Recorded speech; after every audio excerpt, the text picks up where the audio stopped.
আউযু বিল্লাহি মিনাশ শাইতানির রাজিম বিসমিল্লাহির রহমানির রহিম আলহামদুলিল্লাহি রাব্বিল আলামিন ওয়াসসালাতু ওয়াসসালামু আলা আশরাফিল আম্বিয়া ওয়াল মুরসালিন ওয়া আলা আলিহি ওয়া সাহবিহি আজমাইন।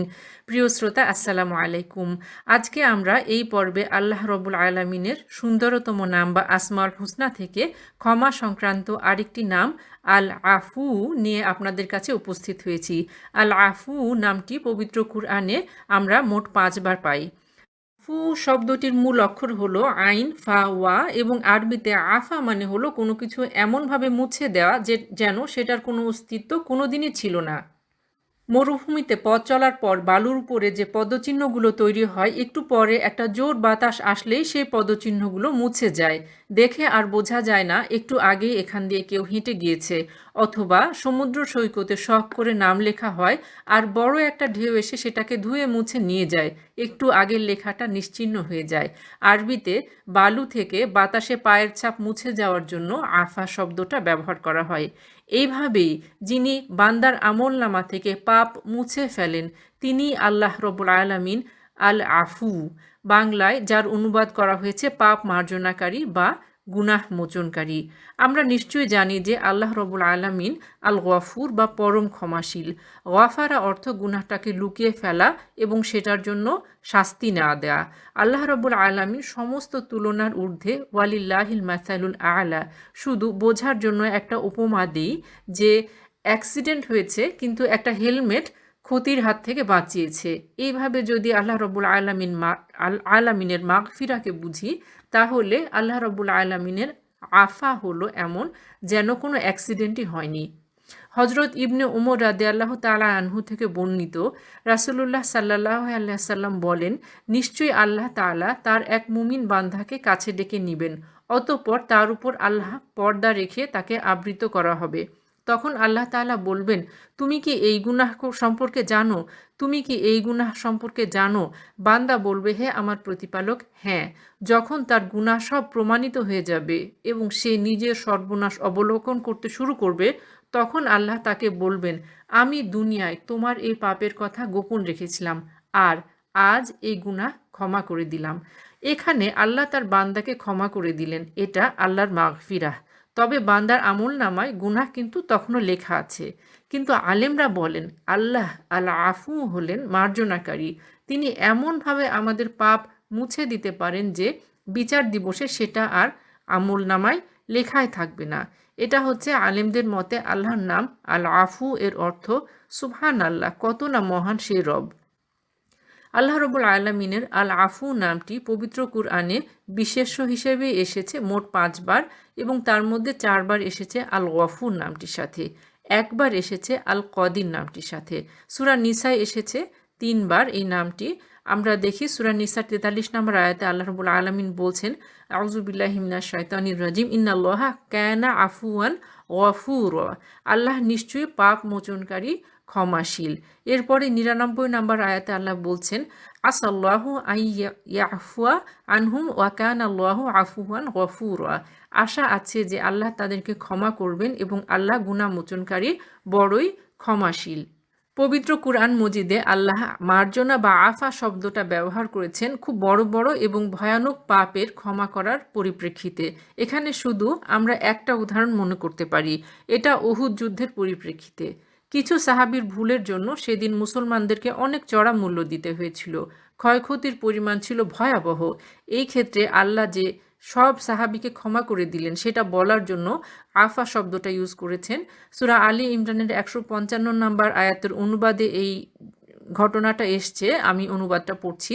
তোমাদের মধ্য থেকে যারা মোকাবেলার দিন পৃষ্ঠ প্রদর্শন করেছিল তাদের এ পদস্খলনের কারণ এই ছিল যে তাদের কোনো দুর্বলতার কারণে শয়তান তাদের পা টলিয়ে দিয়েছিল। আল্লাহ তাদেরকে ক্ষমা করে দিয়েছেন। ওয়ালাকাদ আফাল্লাহু আনহুম, আল্লাহ বড়ই ক্ষমাশীল ও সহনশীল। আল্লাহ রব্বুল আলামিন নিজে আল আফু, ক্ষমা এবং মার্জনা তার মহৎ গুণ এবং তিনি বান্দার মধ্যেও এই গুণের প্রতিফলন দেখতে চান।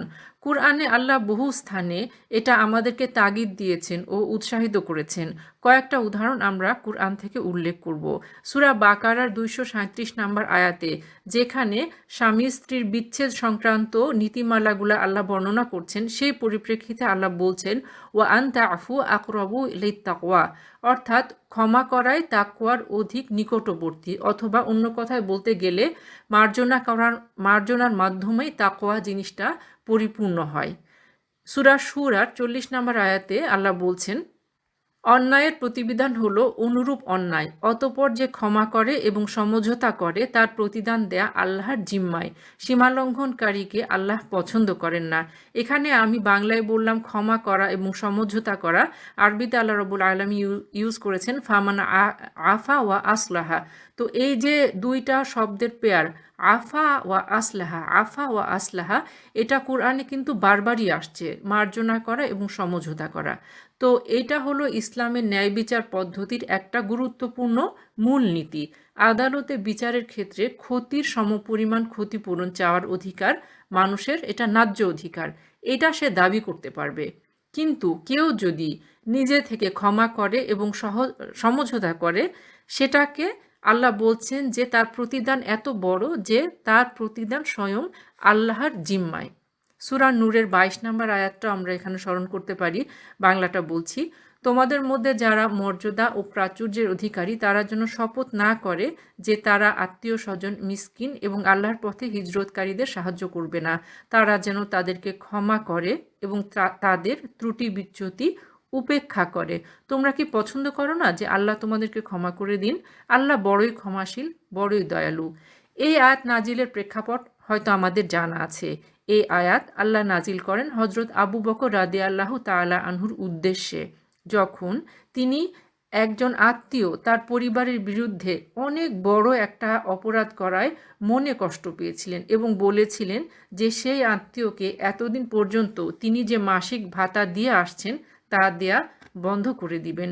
আল্লাহ রাব্বুল আলামিন সাথে সাথে আবু বকর রাদিয়াল্লাহু তাআলা আনহুকে মনে করিয়ে দিলেন যে তুমি তোমার স্ট্যান্ডার্ড অনুযায়ী কাজ করবা এবং সেই আত্মীয়কে তুমি ভাতা দেয়া বন্ধ করবা না, এবং মোটিভেট করার জন্য তাকে এবং ফলশ্রুতিতে আমাদেরকেও আল্লাহ এটা মনে করিয়ে দিচ্ছেন যে আমরা নিজেরাও তো ভালোবাসি, যে আমাদের অতীতের অপরাধগুলোর জন্য আমাদেরকে পাকড়াও করা হবে না, সেগুলি আমাদের আমলনামা থেকে মোছা হয়ে যাবে। সূরা ইউসুফে হজরত ইউসুফ আলাইহিসসালামের জীবনের পুরো ঘটনাটা আছে। ইউসুফ আলাইহিসসালামের বিপদের সূত্রপাতই হয় যখন তার নিজের ভাইরা তাকে বাসা থেকে অপহরণ করে নিয়ে যেয়ে একটা কূপের মধ্যে ফেলে দেয়। যাই হোক, সারা জীবন ধরে সব বিপদ আপদ পাড়ি দিয়ে অবশেষে তিনি যখন রাজকীয় উচ্চপদস্থ ব্যক্তি, তখন এক পর্যায়ে তিনি তার বাবা ইয়াকুব আলাইহিসসালাম এবং তার সেই ভাইদের সাথে পুনর্মিলিত হলেন। তখন অতীতের ঘটনাগুলি উল্লেখ করে আল্লাহর কাছে তিনি শুকরিয়া আদায় করলেন যে আল্লাহ কিভাবে তাকে এত দূর নিয়ে এসছেন। সূরা ইউসুফের শেষের দিকের এই আয়াতে তিনি বলছেন, আল্লাহ আমার প্রতি তার অনুগ্রহ হিসাবে তিনি আমাকে কারাগার থেকে বের করেছেন এবং আপনাদেরকে মরু অঞ্চল থেকে এনে আমার সাথে মিলিয়ে দিয়েছেন।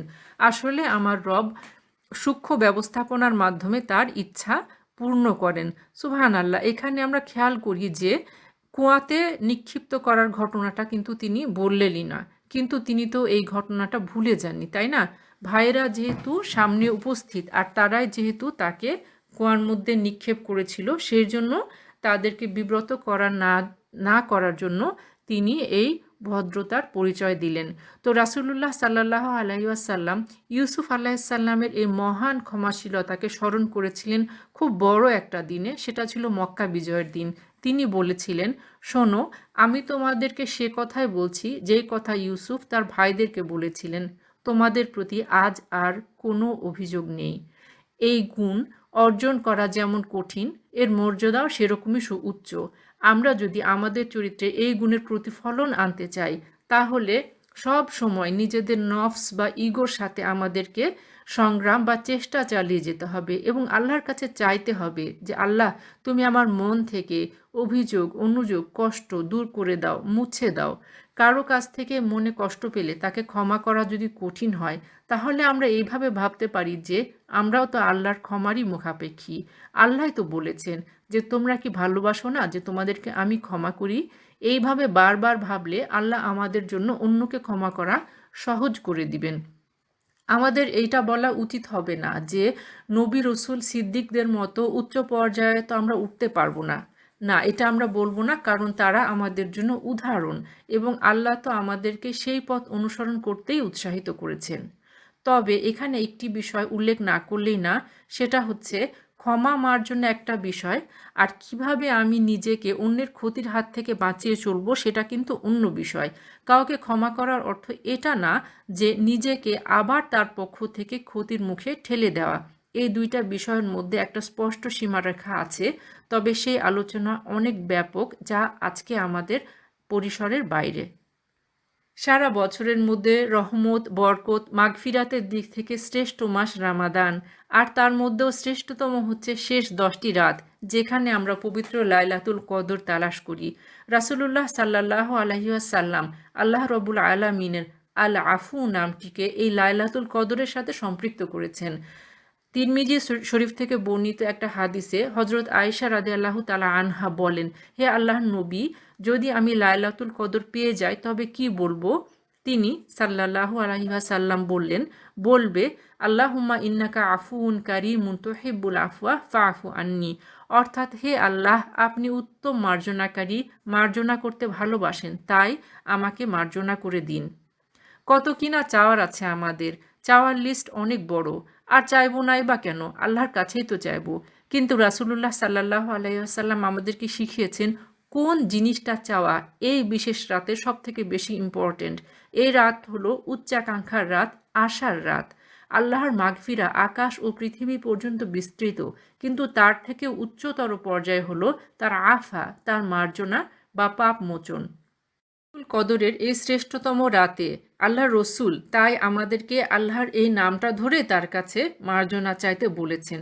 লাইলাতুল কদরে আমরা যদি বিনীতভাবে, অনুশোচনার সাথে, আন্তরিকভাবে আল্লাহর কাছে এই দোয়া করতে থাকি, ভিখিরির মতো আল্লাহর কাছে কাকুতি মিনতি করে ক্ষমা চাইতে থাকি, তাহলে তো তিনি আল আফু এবং তিনি আল কারিম, তিনি ক্ষমাশীল এবং উদার। অবশ্যই আশা আছে যে আল্লাহ আমাদের সব গুনাহ এমনভাবে মুছে দিবেন যে আমরা পরিষ্কার রেকর্ড বই নিয়ে আবার জীবন শুরু করতে পারবো।